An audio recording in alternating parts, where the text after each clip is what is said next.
Hello? Is that Stephen Jolly? Yeah. Avi here from Rebel News. We're just covering a story on your motion tonight, and we're just wondering, how is this one a council issue? If you don't agree with it, that's fine. But I think it's a council issue because people in the area are pissed about it.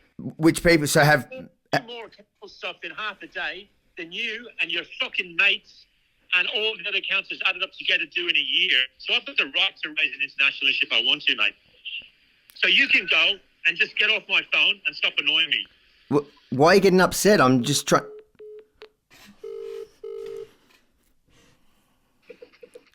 I'm not sure what I said there to upset you, but Mate, I'm on a construction site. I'm at work in my real job. All right? If you want to talk to me, ring me after 5:30. After 5:30, no problem. I'll call you after 5:30.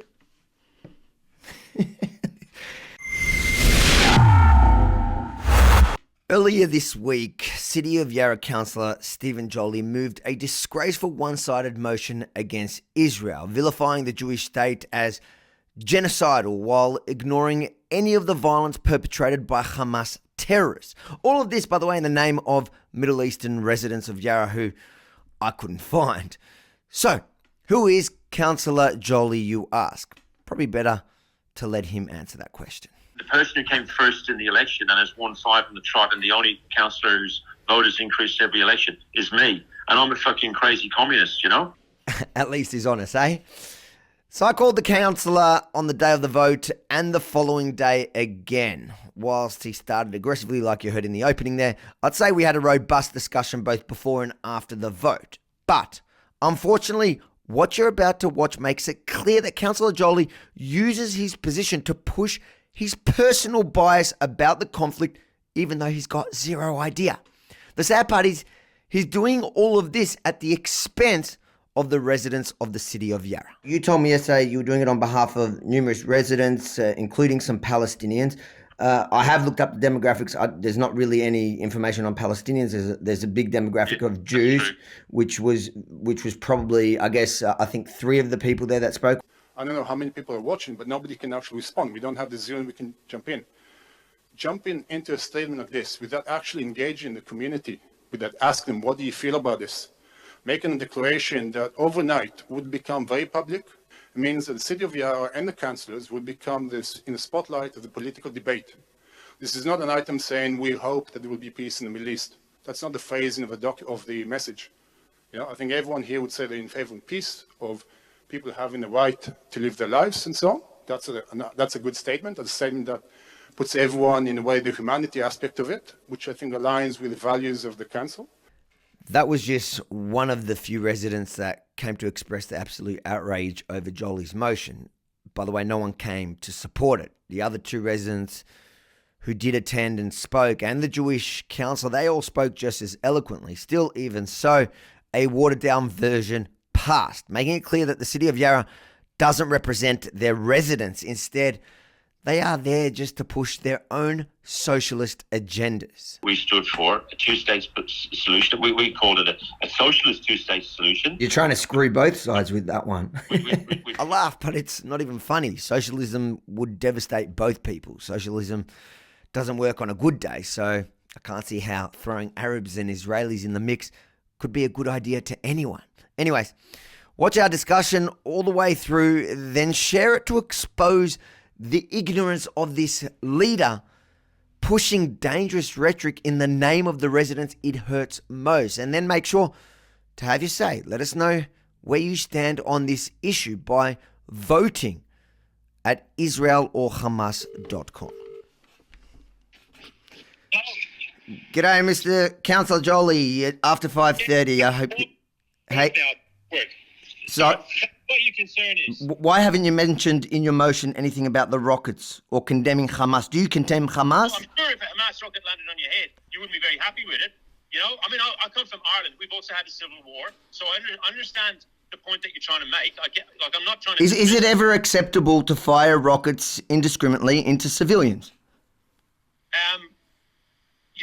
Okay, they're stealing homes from Palestinians, and that is guaranteed to cause a reaction that is violent. Israel is illogical. It's as illogical as Terra Nullius here in Australia.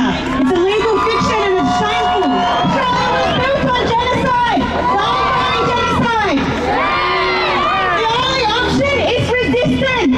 Is Australia? Do you subscribe to the thing that Australia is on stolen land? Yeah. So if an Aboriginal community started firing rockets into Melbourne, would that justify it? It's not. It's totally different. The Indigenous people, they're now citizens in Australia, equal citizens. They can vote. They can. Same in Israel. 20% of the population. Right to go into an Indigenous area. Same as Israel. Same as Israel though. 20% of the population is Arab. The ones that didn't. Yeah, but Israel now is way bigger than the pre-67 border. I mean, Israel now basically controls. But there's no difference. But you're saying that they have equal rights. Hey, listen, mate, and I'm not trying to. I'm quite happy if you want to ring me back tomorrow, but I've got to actually go to a meeting, so I have to. I'm not trying to fob you off. I get it. I get it. But so if there were. Yeah, no problem. I might take you up on that offer after we see how it is. Your motion going to pass tonight? Oh, I don't know. All right, listen, thanks very much for the phone call, and I'm sorry I shouted at you before. Just I worked in the construction industry, and I was really, I was on a crane at that time. I just couldn't talk, and I was just trying to get you off the phone. But my job tomorrow on site is much calmer. When's a good time to call you tomorrow? When's a good time to call you? Just say that again. Sorry, I missed that. When would be a good time to call you so we don't? About 3 o'clock would be perfect. Okay, no problem. I'm going to see how it plays out tonight, and hopefully we'll chat tomorrow. Thanks, mate. Good night. Bye. Thank you. Could I put forward some wording for a proposed amendment? We note the complexity of the conflict that affects people from all backgrounds, and acknowledge a desire to see a strong de-escalation of violence of any sort in the area.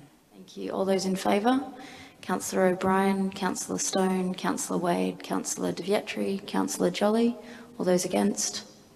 Councillor Crosland and Councillor Landers. Thank you. It was, I guess, the best way to frame it is it was kind of watered down. Were you happy? Yeah. Were you happy with that? I watered it down because by watering it down, I got more people to vote for it that otherwise would have. So you stand by the original, what you originally put forth, but to pass it, you needed to obviously compromise. That's a very good way of putting it. What I have seen today is some deep distress and unnecessary angst caused amongst the community. This isn't arguing about a bicycle lane. This isn't arguing about where a tree should go, some car parks. This is quite important. It's completely inappropriate that an emergency motion is raised and the community's got no ability to provide feedback on this. I've seen amongst my friends, amongst my neighbours who I live with, I chair the body corporate, we've got multiple Jewish people from Israel who live within there, who this causes unnecessary divide amongst the community. The motion in its current form or the previous form, it needs some time. It needs a bit more sensitivity. Council and councillors have to be better. You provoked a very strong feeling in many of your residents about one specific issue. Vast majority supported it. How do you know that though, without putting it to the public? Well, I know from the feedback that I've got. That's very anecdotal, but I guess a lot. I haven't done like a friggin', professional.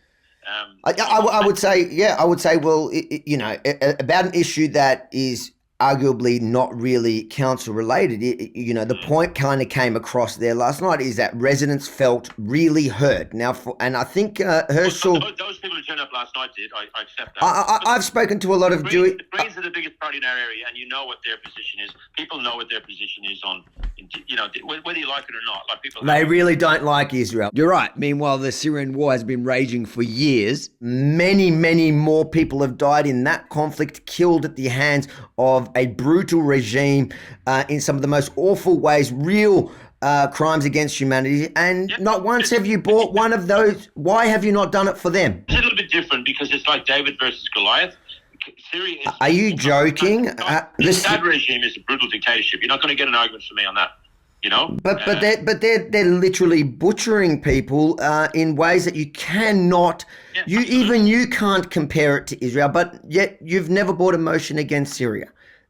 And do you see how Jews would look at that and say, well, that is, besides the fact that in your motion you do not even mention the double war crime of Hamas? No, That's a strong argument that you're putting. I'm not trying to diss it. Don't get me wrong, but the real politics of it, like it or not, is that, for example, people follow, the American presidential election more than the German presidential election, the German national elections in Australia. People follow the Middle East. I'm not interested in what people follow. I'm asking you, do the Syrian people not matter as much to you as the Palestinians? No, of course not. I mean, I hope that's a rhetorical question. Of course not. But the fact of the matter is, this has captured the imagination of the Australian public. This on both sides. Why do you think that's the fact? Why do you think people are so outraged about Israel when, if you look at the numbers, it is inconsequential? That might be like a bit weird because, as you correctly say, there are way more people killed in Syria or in the war in Yemen. So you got to understand from the Jewish perspective, which is a big part of your residents, is that they're looking at that and they're seeing that double standard where you're not bringing that up, and you can say now to me that, yeah, that's a good point, I do support it, but they haven't seen that, and all they've seen is you bringing emotion at a point in time where a land dispute, and it's, you call it ethnic cleansing. It was a court decision that's been going for 30 years. You're talking about Jews with titles, Arabs who have no title on the land, who refuse to pay rent. Understand. I mean, I'm not talking about every single one, but you can't. But this came from Sheikh Jarrah. Do you know Sheikh Jarrah? You call it ethnic cleansing? Have you? Like, I've been there, and I bet that you've been there, and I haven't. No, but being there doesn't mean I know more about it. But what I'm saying to you is that you call it ethnic cleansing. Now, I come from a background where they were ethnically cleansed for being Jewish, and it's a very different thing when, do you think Jews should have the right of home ownership in Palestinian territory just as Arabs do in Jewish territory? I don't think that people coming home from shopping and finding, an extremist Jewish settler. I'm not. No, that wasn't the question though. I think what you're misunderstanding is that most Israelis most Israelis would agree with you. I'm not. That wasn't my question though. I'm asking you a very simple question. No, sorry. Do you believe? I'm a bit tired, so I'm No, sorry. I appreciate your conversation. I'm trying. I would just want to understand. Just say it again. Do you believe that Jews should have the right to home ownership in what you would consider Palestinian territories, just as Arabs are allowed to own homes in Jewish land, in Israel?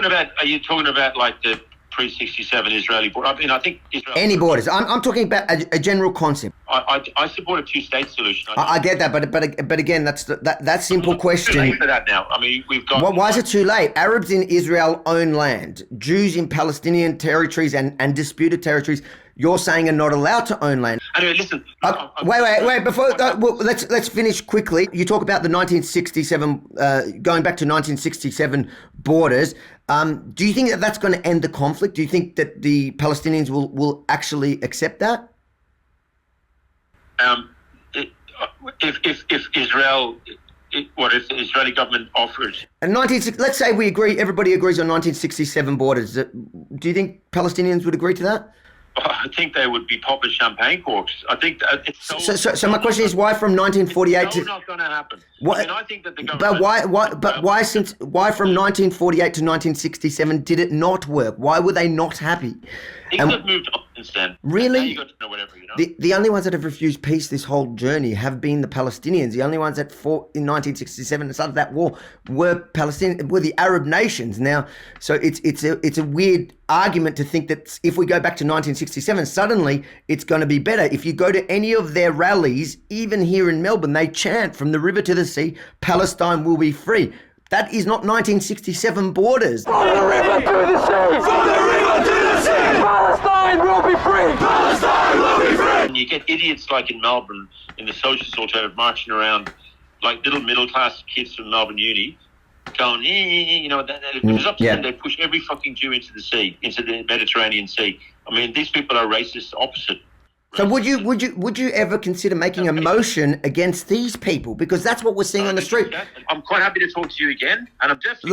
Last question. You said last night you called Israel an apartheid state where Israeli Arabs don't get equal opportunities. And I found that really bizarre because that's just false. Israeli Arabs have equal on every level. My officer in the army was an Israeli Arab. I don't understand. What I meant by that is, I mean, I think in recent years there's been an increasing move by the government to describe Israel as a Jewish state. It's always been called a Jewish state. It's in the anthem. And I think that that there's this. It's been well documented that there's legislation has been introduced that the 20, 30, whatever it is % of Arabs or Palestinians, whatever you want to call them, inside the state of Israel are feeling increasingly, and that's why they're. I mean, and I'm by the way, I'm not condoning, bashing up the lynchings, and you do, but you say the lynchings in your motion, and where the majority of the lynchings have actually happened from Arabs towards Jews, but you don't mention 10 to 1. Anyway, 10 to 1 lynchings is Arab to Jews at the moment. I'm going to fall asleep on the phone. Thank you for your time. I really hope you consider some of I think what you're saying. I'm thinking. I listen to you, and I'm really, I appreciate you ringing me twice to have a discussion. No? I think you should really travel to Israel and Palestinian territories, and you will find. COVID permitting, I would love to. All right. I'll one day I can certainly help organise that. All right, mate. Take care. Thanks for your time. No worries, mate. Have a good evening. See you now. If you learned anything from this report, make sure to pass it on. Share it with all your family and friends. Empower them with the truth so they can educate others. And if you want to have your say, head over to israelorhamas.com. Fill in the survey. Let us know. Do you think Israel has the right to defend herself? israelorhamas.com.